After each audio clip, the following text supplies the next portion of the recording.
Mata TV YouTube Indonesia dengan bangga mempersembahkan sebuah storytelling kekinian abad ini diangkat dari karya besar Eza Mintarja yang sangat populer di masanya, berlatar belakang kisah tanah Jawa masa lampau dengan judul Kisah Arya Manggada.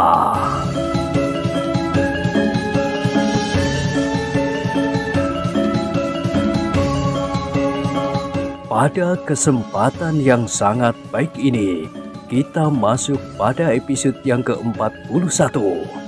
Selamat menikmati.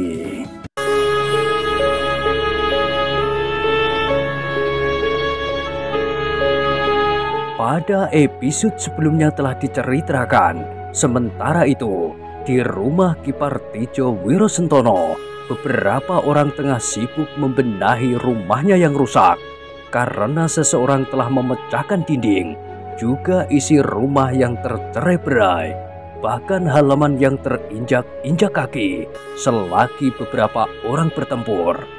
Namun dalam pada itu, Wirantono telah berbicara sungguh-sungguh dengan Manggada dan Laksono.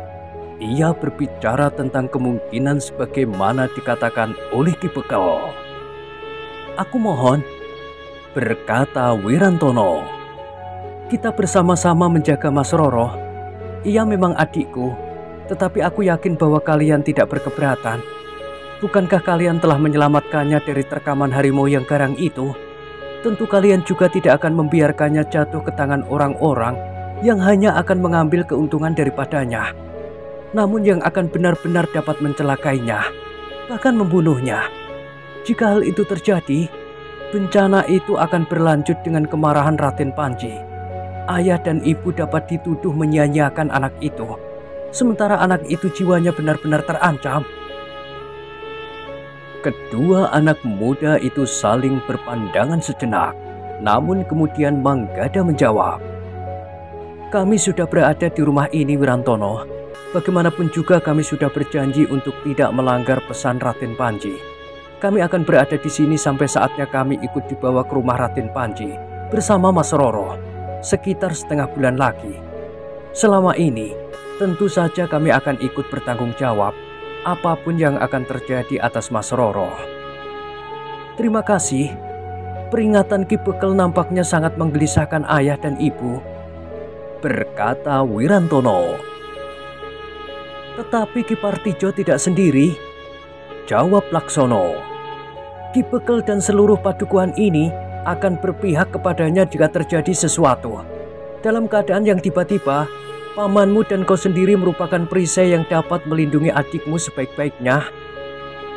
Wirantono mengangguk-angguk. Katanya, "Nampaknya kita memang harus berhati-hati. Persoalannya saling berkaitan. Usaha untuk merampok yang gagal itu bagi para perampok dapat dipergunakan semacam usaha penjajakan atas kekuatan yang ada di rumah ini.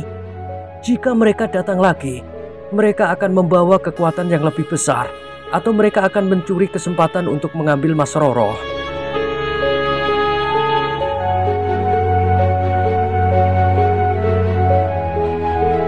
Namun Manggada dan Laksono menyadari betapa Wirantono menjadi gelisah sebagaimana ayah dan ibunya.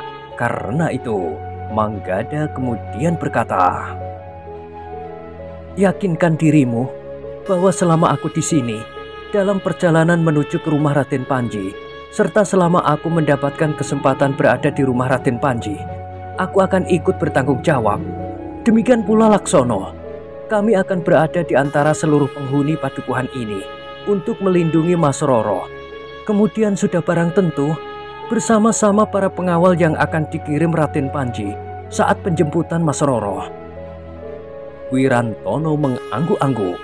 Katanya, "Terima kasih. Setidak-tidaknya kesediaan kalian telah membuat hatiku menjadi tenang. Agaknya ayah dan ibu akan menjadi tenang pula mendengar kesediaan kalian di samping kesediaan paman.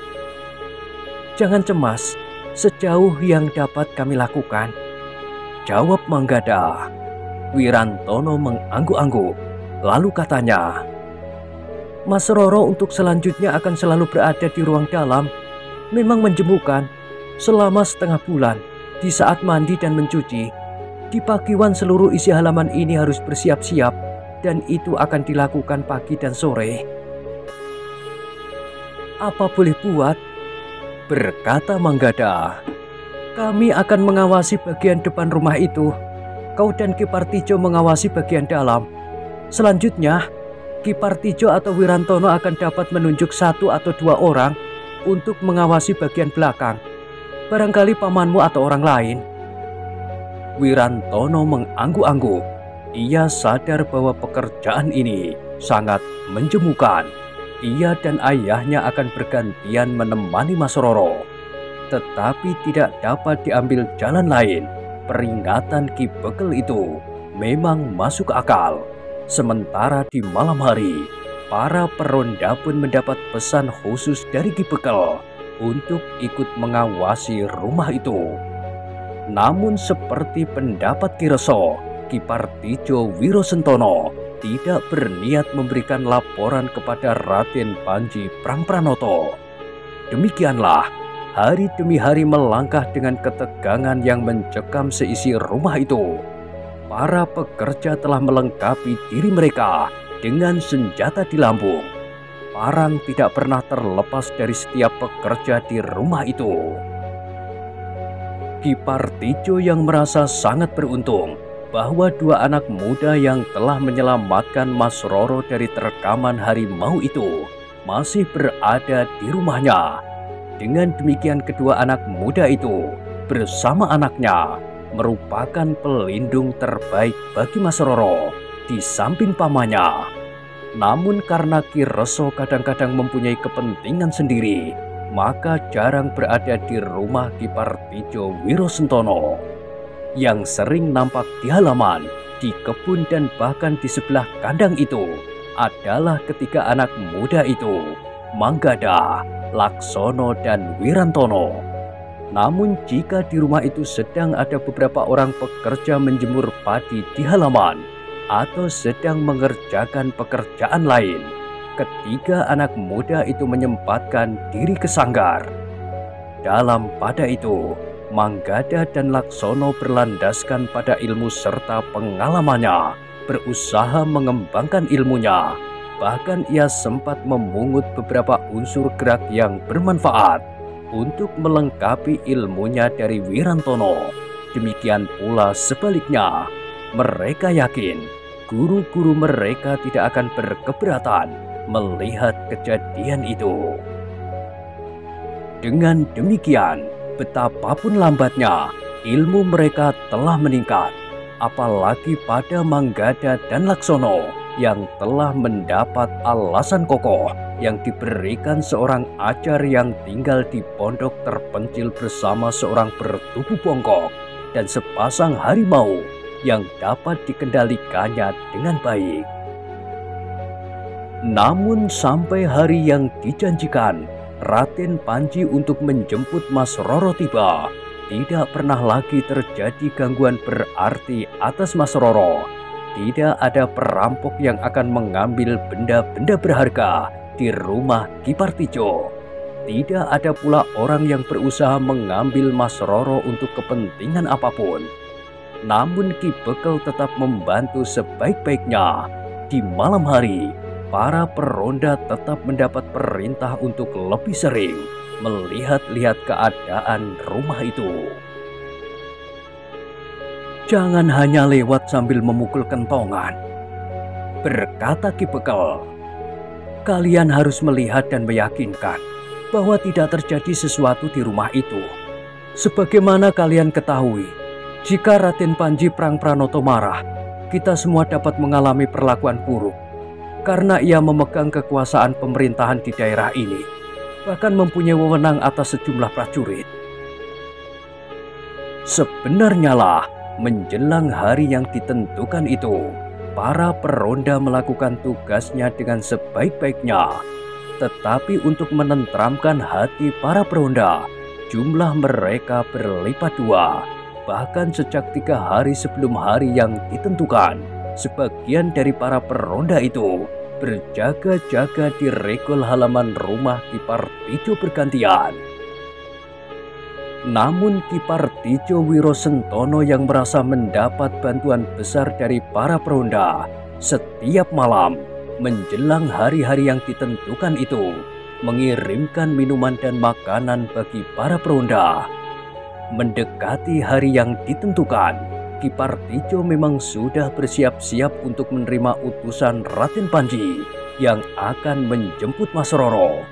Tentu satu kelompok utusan yang lebih besar dari saat mereka datang untuk menyerahkan mas kawin. Tetapi Wirantono yang kebetulan berada di regol halaman rumahnya terkejut ketika melihat dua orang berkuda yang langsung menuju regol itu. Bahkan keduanya telah berloncatan turun sambil mengangguk hormat. Namun kemudian Wirantono menyadari bahwa seorang di antara kedua orang itu adalah orang yang pernah datang sebagai utusan Raden Panji pada saat menyerahkan mas kawin. Karena itu, Wirantono dengan tergesa-gesa telah menyuruh mereka masuk.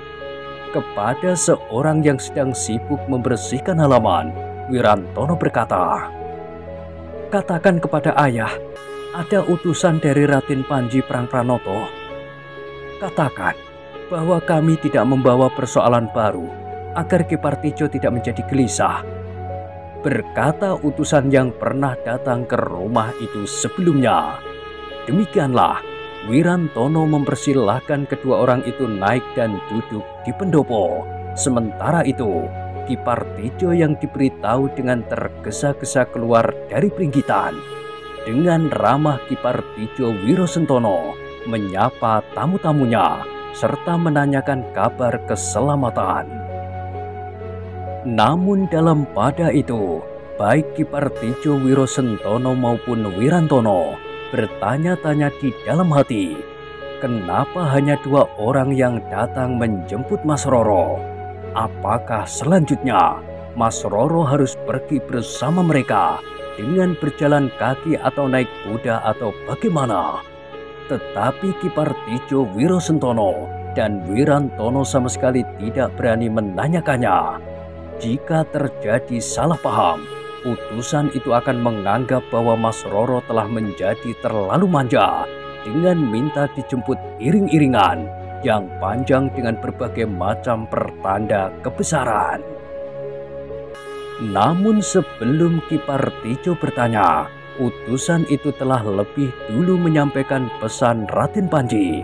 Seorang di antara mereka berkata, "Ki Partijo Wirosentono, kami telah mendahului utusan Raden Panji yang sebenarnya untuk menjemput Mas Roro. Utusan itu baru akan datang besok pagi. Mereka akan bermalam di sini semalam. Hari berikutnya, mereka akan kembali sambil membawa Mas Roro. Iring-iringan yang membawa Mas Roro akan berangkat menjelang fajar dan akan sampai di rumah Raden Panji malam hari. Iring-iringan itu tidak akan berhenti di perjalanan. Jika harus berhenti, hanya sekedar beristirahat. Namun mereka akan meneruskan perjalanan meskipun menjelang tengah malam. Bahkan dini hari berikutnya mereka baru sampai."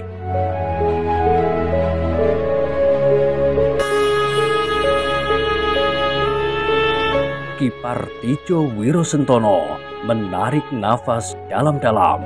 Namun ia mulai membayangkan bahwa perjalanan itu adalah perjalanan yang sangat berat. Apalagi jika Mas Roro harus berjalan kaki. Sementara itu, Mas Roro memang belum pernah belajar naik kuda. Mungkin ia akan dapat naik kuda, tetapi kudanya harus dituntun oleh seseorang. Dengan nada rendah, Ki Partijo Wirosentono kemudian menjawab, "Segala sesuatunya aku serahkan kepada Raden Panji. Nah, dengan demikian, kami berdua akan bermalam di sini 2 malam. Bukankah Ki Partijo tidak berkeberatan?" "Tentu tidak, Kisanak. Segala sesuatunya memang sudah dipersiapkan," jawab Ki Partijo. Dengan demikian, hari itu Ki Partijo Wirosentono dan keluarganya menjadi sibuk. Mereka bukan saja menyiapkan hidangan dan pelayanan terhadap kedua orang tamunya, tetapi juga bersiap-siap untuk menerima tamu lebih banyak lagi di hari berikutnya. Tetapi Ki Partijo Wiro Sentono tidak berani bertanya jumlah tamunya yang bakal datang. Ia hanya menghubungi tetangga terdekat. Jika diperlukan, Ki Partijo akan meminjam beberapa ruangan bagi tamu-tamunya itu.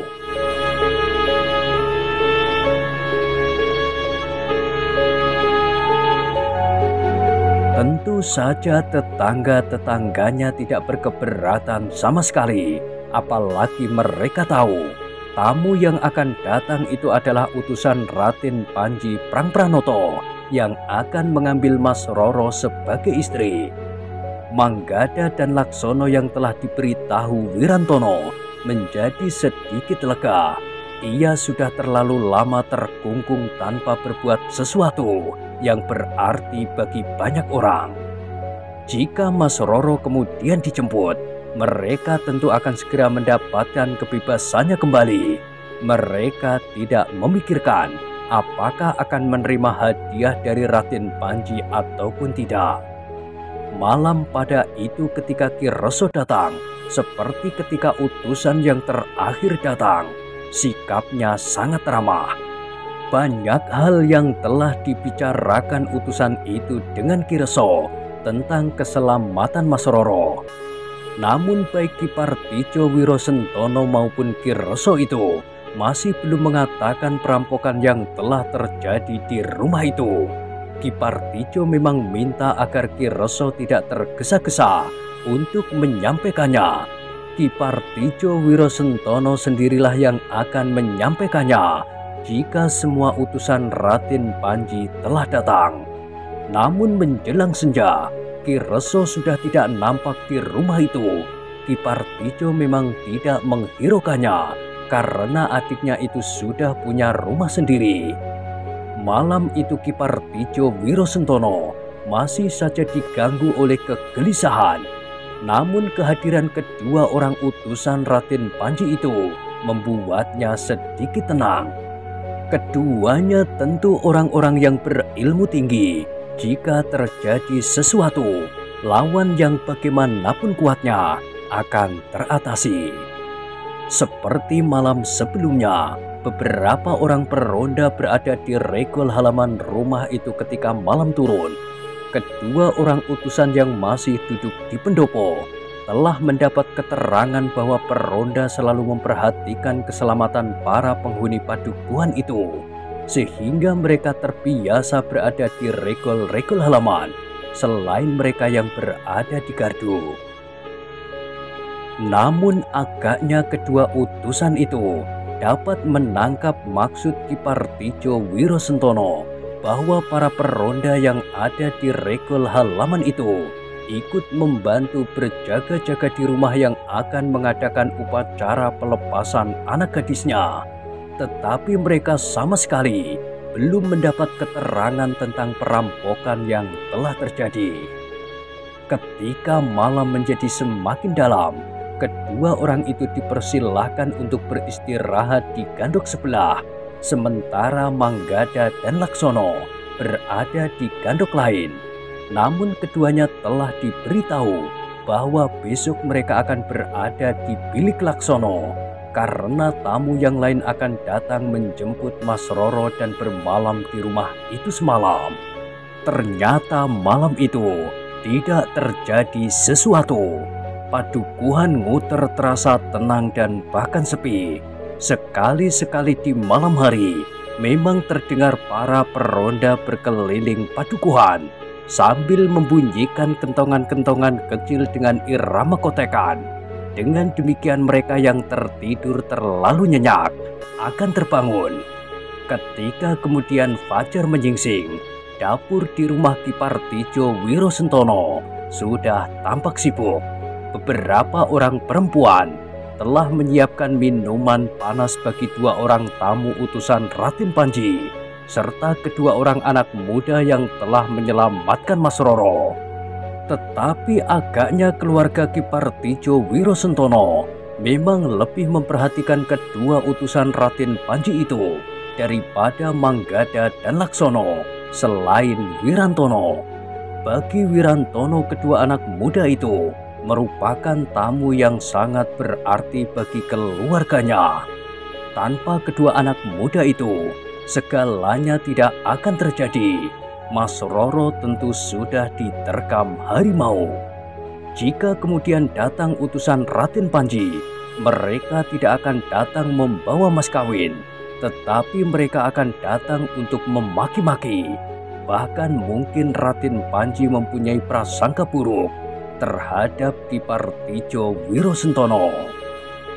Karena itu, Wirantono selalu memperhatikan kedua anak muda itu, apalagi karena umurnya yang sebaya, sehingga banyak hal yang dapat dilakukannya bersama kedua anak muda itu. Ketika kemudian matahari terbit, serta kedua orang utusan itu telah duduk di pendopo bersama Ki Partijo Wirosentono, minuman hangat pun dihidangkan bersama beberapa jenis makanan. Sementara itu, di dapur tengah dipersiapkan makan pagi bagi tamu-tamunya itu.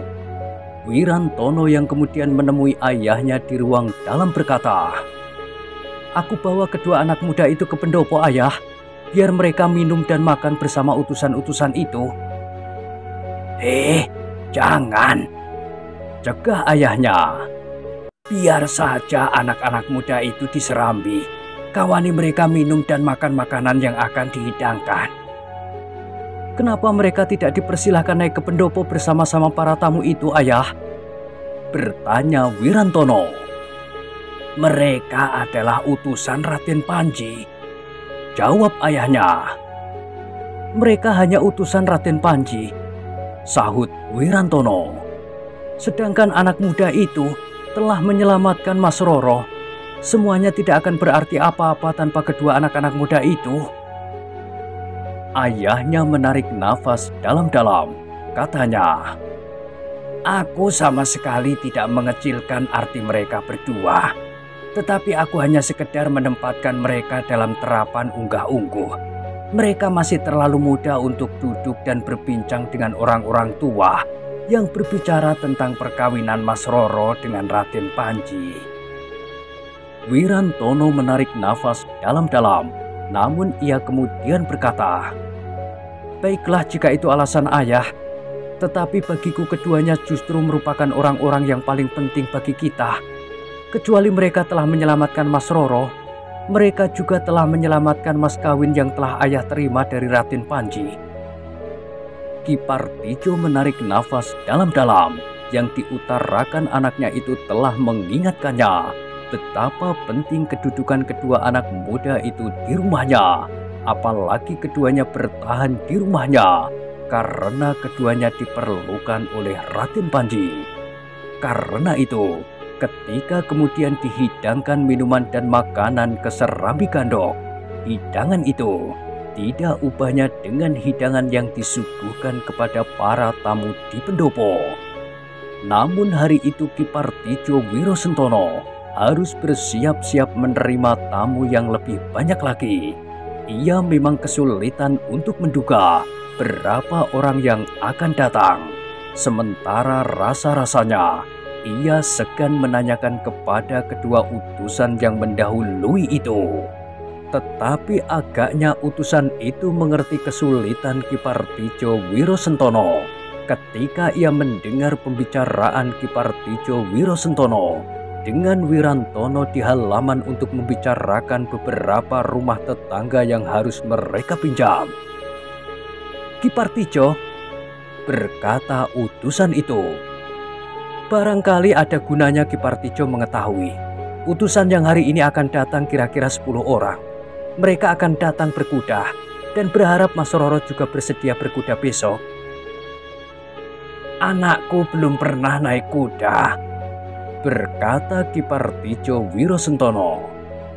"Para pengawal akan menjaganya. Seekor kuda yang paling jinak akan dibawa kemari nanti siang. Mas Roro akan dapat duduk di atas kuda itu yang akan dituntun para pengawal berkuda," berkata utusan itu.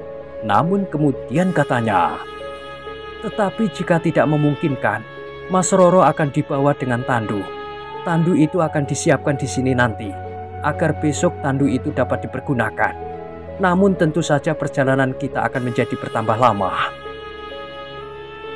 Ki Partijo Wirosentono mengangguk-angguk, tetapi ia berdesis, "Aku akan berbicara dengan Mas Roro." Nanti Ki Partijo dapat membicarakannya jika rombongan utusan itu sudah datang, berkata salah seorang utusan itu. Ki Partijo mengangguk-angguk.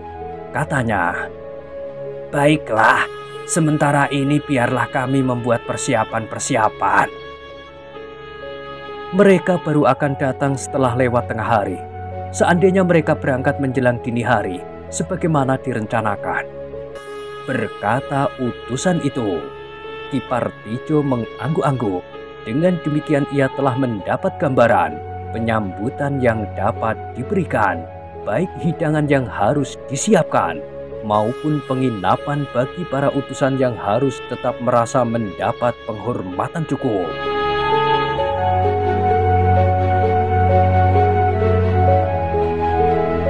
Demikianlah, hari itu Ki Partijo Wirosentono memang menjadi sibuk. Ketika Ki Reso datang, Ki Resolah yang kemudian menemani kedua orang utusan itu di pendopo. Bahkan kemudian keduanya ingin berjalan-jalan di sepanjang jalan-jalan Padukuhan. Sedangkan Ki Partijo Wirosentono sendiri menjadi sibuk untuk menyiapkan bilik-bilik di rumah tetangga, sehingga menjadi tempat yang pantas untuk bermalam. Sementara itu, Ki Partijo telah mohon kepada Ki Bekel bantuan pengamanan tamu-tamunya yang tersebar.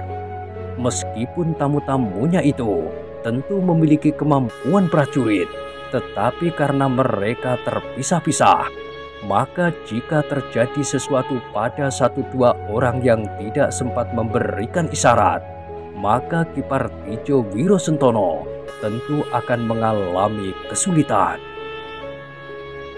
"Baiklah," berkata Ki Bekel, "aku sendiri akan memimpin para peronda.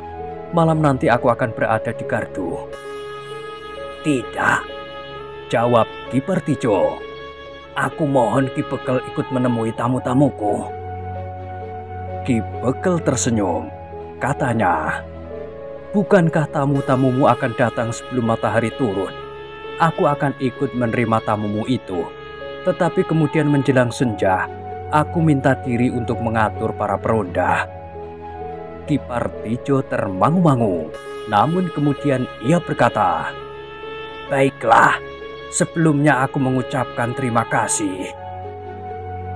Namun dalam pada itu, Nyi Partijo Wirosentono telah mulai sibuk dengan Mas Roro pula, bersama dua orang perempuan yang sudah berusia tua.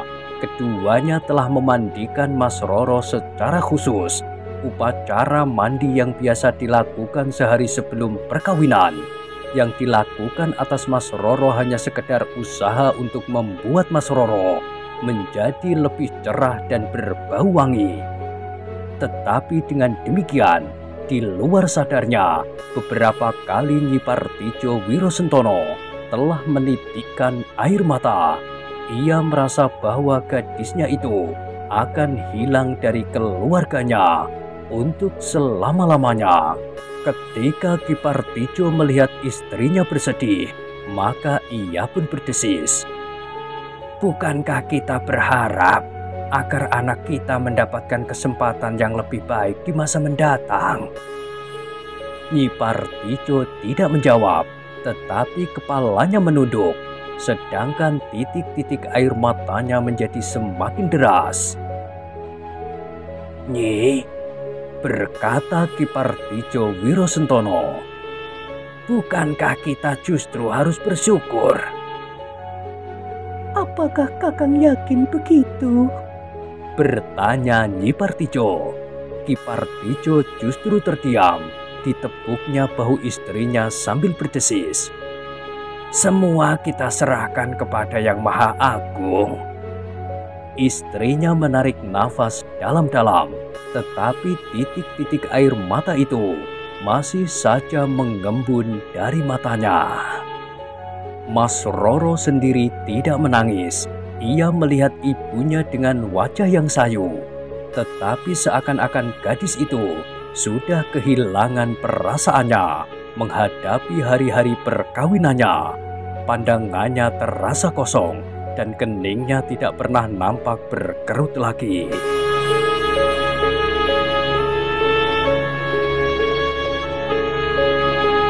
Sementara itu, ketika matahari menjadi semakin tinggi dan kemudian menggapai puncak langit, sebuah iring-iringan orang berkuda mendekati padukuhan Nguter. Beberapa orang berkuda sambil membawa beberapa ekor kuda tanpa penunggangnya. Kuda yang akan dipergunakan untuk Mas Roro jika gadis itu bersedia. Jika tidak, maka Mas Roro akan dipersilahkan naik ke atas sebuah tandu yang akan dipersiapkan di padukuhan Nguter. Seorang di antara mereka berkuda paling depan sambil membawa tombak pendek. Nampaknya ia adalah pemimpin dari iring-iringan yang akan menjemput Mas Roro. Sepanjang perjalanan, kelompok orang berkuda itu sama sekali tidak menemui hambatan. Mereka melewati jalan-jalan padukuhan dan bulak-bulak panjang. Kehadiran mereka di sepanjang perjalanan memang menarik perhatian banyak orang, tetapi tidak seorang pun yang sempat bertanya karena iring-iringan itu berjalan agak cepat meski tidak berpacu. Tetapi di luar pengetahuan mereka yang berada di dalam iring-iringan itu, dua orang tengah mengamati mereka dari kejauhan. Mereka sempat menghitung jumlah orang berkuda itu, sehingga dengan demikian mereka dapat memperkirakan kekuatan dari orang-orang yang akan menjemput Mas Roro itu.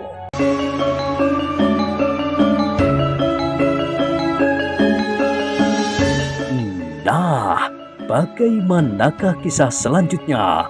Silakan ikuti terus kisah Arya Manggada pada episode berikutnya.